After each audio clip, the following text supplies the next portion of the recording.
Hi, welcome to toddfun.com, and this is part 2 of the review of these Candelabra style LED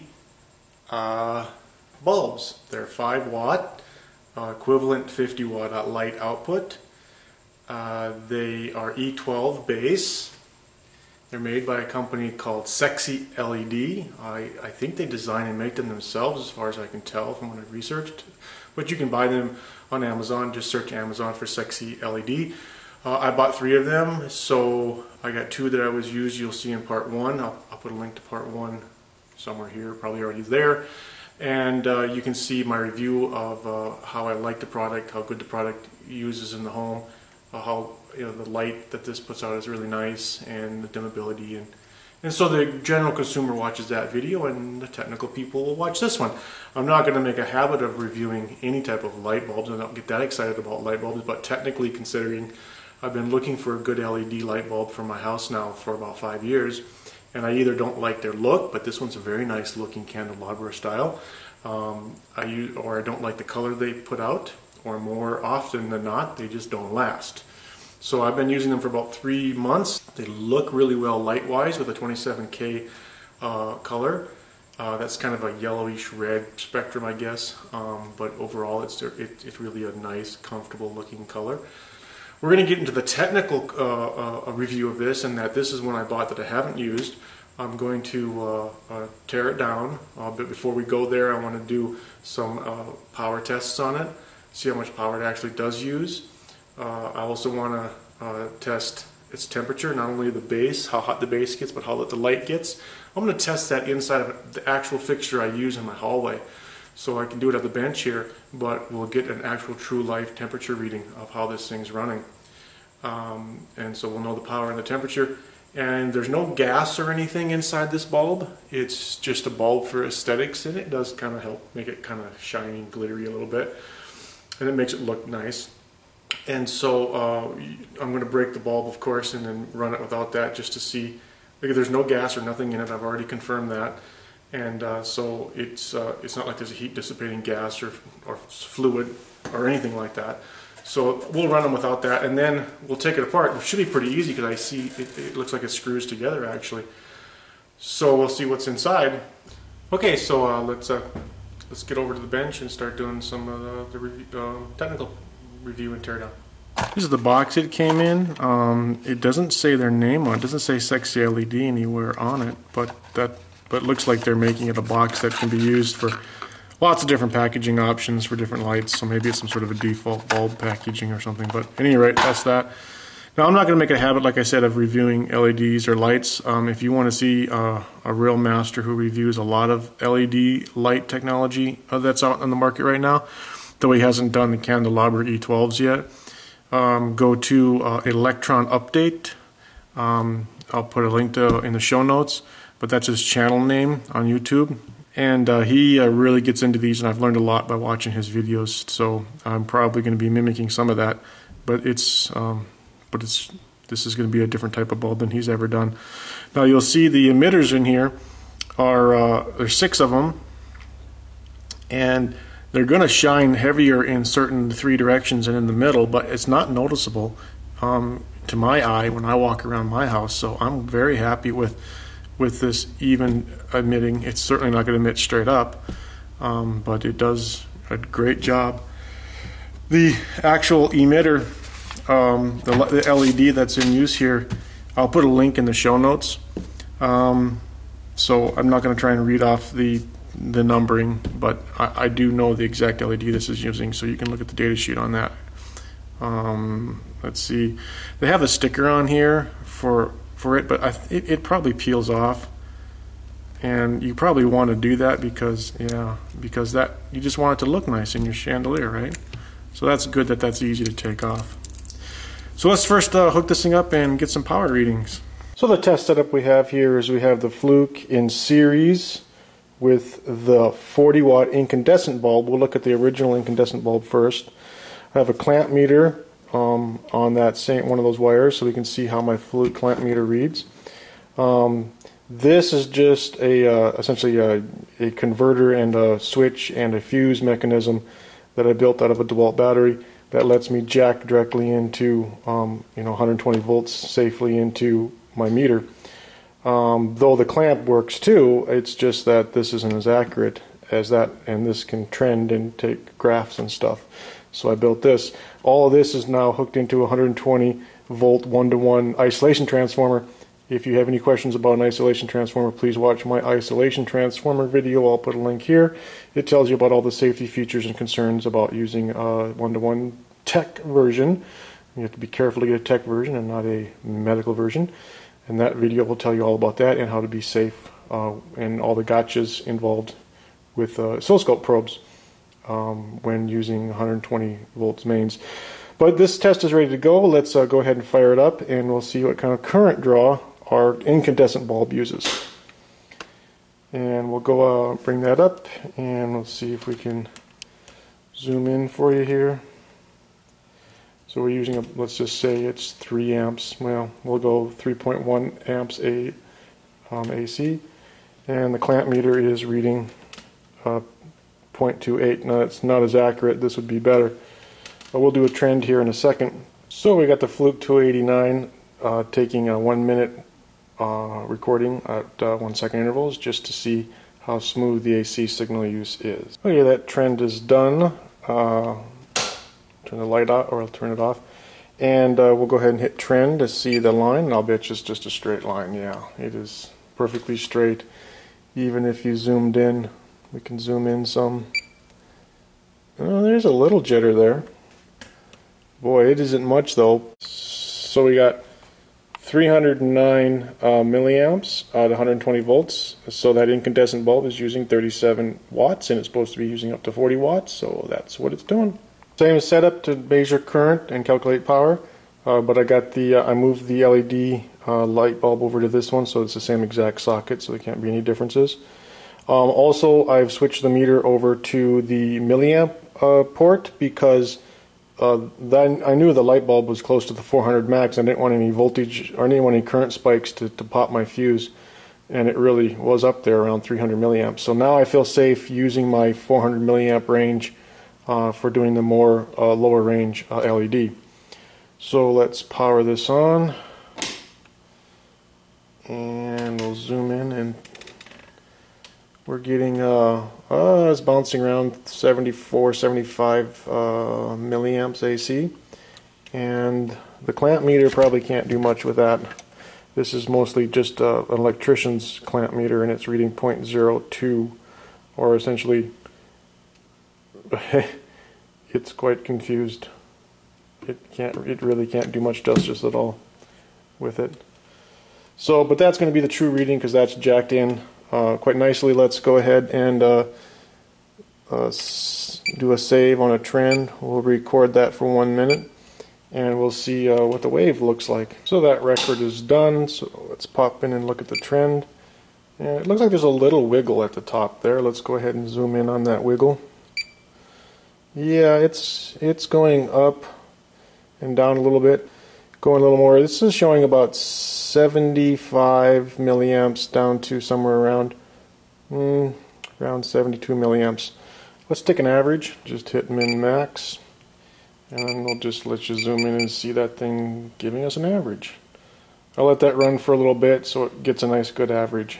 There we'll go with 73 milliamps as an average. And so 73 milliamps at 120 volts is 8.75 watts. That is definitely more than the 5 watts they claim. So it's 3.76 watts higher. So now this is just a sample set of 1, and that isn't a complete sample set. Maybe some are actually down around 5 and some are up around 9. I don't know. But this one is coming up on 9 watts. One quick test with everything still hooked up. I'm going to use just my regular outlet. I'm not going to use an isolation transformer, so I'm going to be really extra safe not to touch the wires. But I'm doing this because I know my isolation transformer changes the power a little bit, so I want to see if the current changes. And we'll go into there, and it's going to change, I think, because the voltage changes based on my isolation transformer. My isolation transformer is pretty close to 1-to-1. but it is a bit high on the voltage side, on the secondary side. Well, with wall power it's 70 milliamps, and that only gets you down to 8.4 watts. Otherwise, we'd always been questioning how much my transformer conflicted with the values. So temperature measurements. I got my thermocouple hooked up and hooked into my Fluke, which has been recording for about a little over 10 minutes. I got the sensor right. That's going to be hard to focus when this isn't right on that aluminum base. And it's been sitting there nice and tight. I didn't want to tape it on or anything. I didn't want to change the conductivity or the temperature that's being held against that light. I also wanted it inside the very enclosure that I have in my hallways. It is open on the top and the bottom, so that's required. You can't contain these in anything. They would overheat. And this has been recording for quite a while, and it's come up with about, it's okay, stabilized at about 72. It was at 70 degrees Celsius in only about 3 minutes, and it rose another 4 in about maybe about 10 more minutes. I think that recording's got 30 seconds left on that recording. 2, 1, and done. So we'll trim that. And that's over a period of 10 minutes. It might climb, yeah, it's still going up a little bit.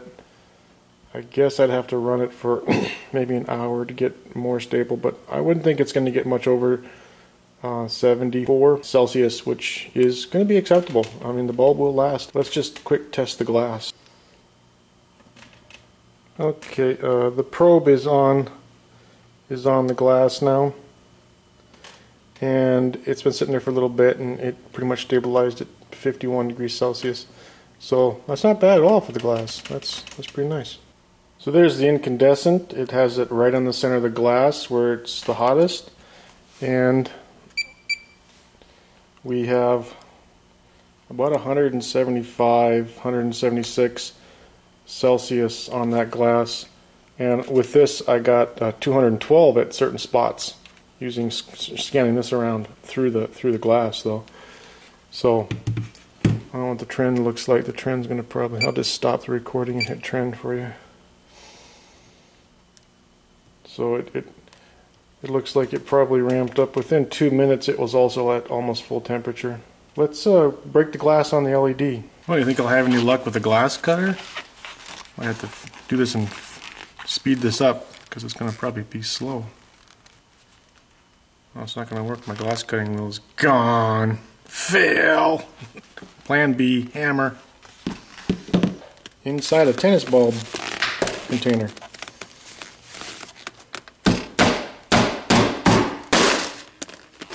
Sounds like that broke. Now we'll get the pieces out.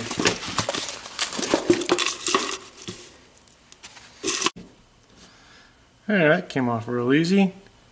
And take a close-up of those lights. Like I say, I'll put a link to these exact LEDs in the show notes and at toddfun.com. And I want to take a temperature reading of right essentially on the side of one of these LEDs, because whatever the temperature is right at that base is going to be the temperature this LED is seeing, which may not be the same as what you get down here. Okay, I have that K-type thermocouple directly on that aluminum substrate for that one LED. Well, that's spectacular. That's 10 minutes. And let's go into the trend. 71 right on that LED.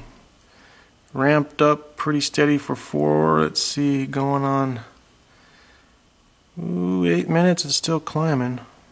And then it starts to level off. Those LEDs are definitely going to last. If anything under 80 Celsius, they certainly will have their 12 years of life. That's nice. Now for everyone's favorite part, including mine, what's inside? Well, this is aluminum, as we've already noted. This looks like there's some plastic here.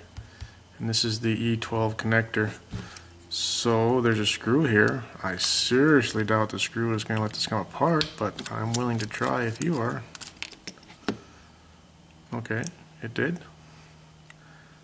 it has just a little, there's a little insulator. It almost looks like it's penetrated that, almost penetrated that insulator. This is low voltage at this point, of course. It isn't high voltage, so it wouldn't, you know, be a big danger, but it would short out on the, it could short out maybe. Just so I don't damage these when I smash this apart, I'm going to take the wires off here, because these are kind of cute. I might use that for something else, find out what I can do with it. Well, I'm going to go get a hammer after this. Be right back. Well, that proved complicated. At first I thought I could just clamp this in my vise and grab onto it, channel locks, and just twist this apart, but no. So then I went at it with cutting off this E12 just around that plastic edge, and then I took that same high-speed cutter and I just cut a slice down the center of this, because this wouldn't just pull out, it was actually captured in here. And once I sliced through all that aluminum, then I could pry it open with a plier or a screwdriver, and then this electronics package came out. And that just has, you know, the 120 volts AC coming up through these two red wires into this package. The only thing interesting about this is just how thick it is. I think this is there's a little bit of a plastic sleeve here. Oh well, wait a minute. There you go. So for future people, I basically cranked on the wrong part. Look at that. There's threads right there to get it out. But as you can see, that plastic would have unscrewed because the plastic has threads on it. And so yeah, there, if you ever have to take one of these apart, you unscrew the top and then you unscrew the bottom, and the package will just drop right out. You won't even have to get out your power tools. Cool. Okay, let's I'm going to take this foil off and be right back. Well, that sure is a tight little package. Wow. I'm just going to go ahead and take it apart some. I'll just get rid of these wires because you don't need to know those, and these go off to the LED, so that's obvious. Let's see.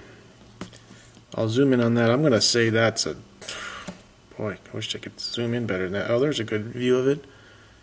That's going to be a bridge rectifier, I'm thinking. I didn't expect it to be right there, though. Let me see if I can just put this on the table and zoom in on it some more.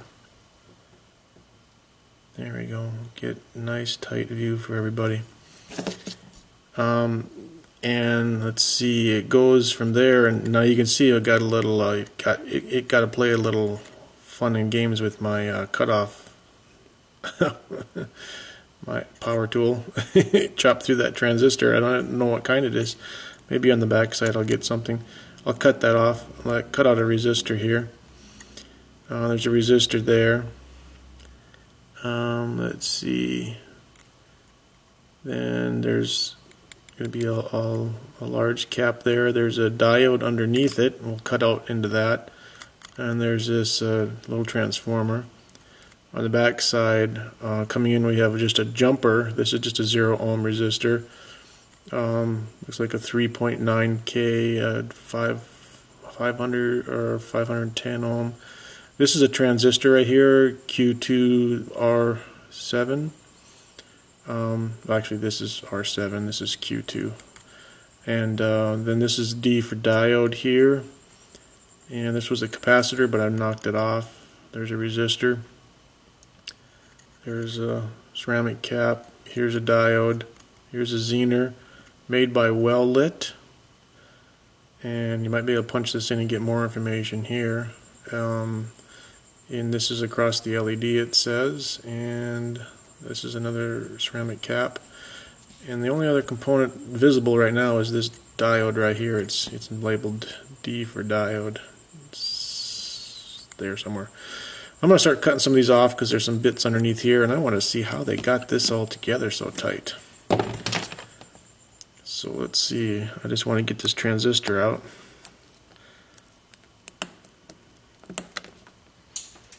It's out. I gotta go find it. And let's see. Here's the capacitor, and I wanted to see what's underneath it because there's definitely something underneath it. There. Look at that. They actually shaved the bottom of that. Or is that glue? Is that a little dab of glue? Yeah, probably a little dab of glue. And then under there, there's this guy, which is a diode. I think this is another diode. I'll have to get a real good look at it, though. Let me find that transistor. I didn't find the transistor, but this is for sure a diode, and it is a TRR USM1, which I think is the same as that guy. Yeah, US1M, yeah. So it's identical diode is there. Here we got this little transformer off, and let's see, under there was a diode, another ceramic capacitor, a couple more resistors. And this is just the footprint. The Q1 is for that transistor that we cut off. And that is the entire power. I'll stop moving it so you can take a good look. That's the entire conditioning circuit inside this little guy. And I'd say most everything could probably take the heat. I wonder if this guy can. The rest of this semiconductor and resistive stuff should have no problem with the heat. And this guy's, yeah, 80 degrees Celsius isn't going to kill this guy. So yeah, okay. I will put some high-res photos over at toddfun.com if you'd like to take a whack at explaining this circuit. And it might be some standard cookbook style LED driver circuits out there already. I was thinking it was going to be more complicated than this in here, but oh well. They seem to be making it work. I'd take a look at this little tripod-y looking 6 LED thing here. So I just want to make sure I cover everything. It's got plus and minus marked on these wires, and it looks like these heat sinks that they've got traces on them, and then there's traces underneath here. You can just sort of start making out the traces here. And then the 6 LEDs are just soldered straight down. That's quite nicely done. Each one of these is supposed to be 3 volts. So let's see if we can power this little guy up and see how much current just this little pod takes. That's 60. Well, that's all I can pump. Okay, I don't get it. I'm going to see if I can solder on to the back of one of these and just drive one of them. Ah. Wait a minute. They got them labeled wrong. Look at that. I hooked them up backwards. I hooked them up negative to positive, positive to negative. Yeah, that's odd. Let me show you. This is clearly the negative side, and if you look on there, you can see it says positive and negative. So these are actually, the silk screening on here is backwards. So let's go ahead and do that experiment again. With it hooked up backwards, because that's obviously the way they just messed up their labeling. 17 volts, 18 is as high as you dare drive it. That's 300 milliamps. Boy, that is amazingly bright. But you're supposed to be able to drive these at 18 volts, or all of them. So let's say that this is probably only supposed to draw 40 milliamps. So that's drawing about 40 milliamps there. I'd say that's pretty close to the brightness it was. So they're probably driving this at about 15 volts. Because that's giving me about the brightness I would say that it was originally. That's good. I think that's great. Good test. Too bad they did the silk screening wrong. Well, that's amazing. I didn't blow that up or destroy it running at 60 volts through it backwards DC like that. But this is the board, and it's got red and black, and it'd be interesting to go back in the video and see, did they actually have it hooked up right? This would be, if it's hooked up like this, that can't be. It had to have been like that, or they got this thing marked wrong too. Because that's the way I had to hook it up. I had to put, into this side I had to put positive, even though it says negative on the board. So, well, hope you enjoyed the evaluation of the temperature and the current and the wattage. And this bulb does draw 8.5 watts, which is more than it's advertised. But in actuality, it puts out a lot of light, and I like that, especially in the hallways. And if I put 6 of these in a chandelier, I'd probably use the lower wattage one, the 40 watt equivalent ones, because they're like 320 lux, and because there'd be 6 of them. That's the evaluation of the board. If you have any input on the circuitry in here, I'd like to hear it. And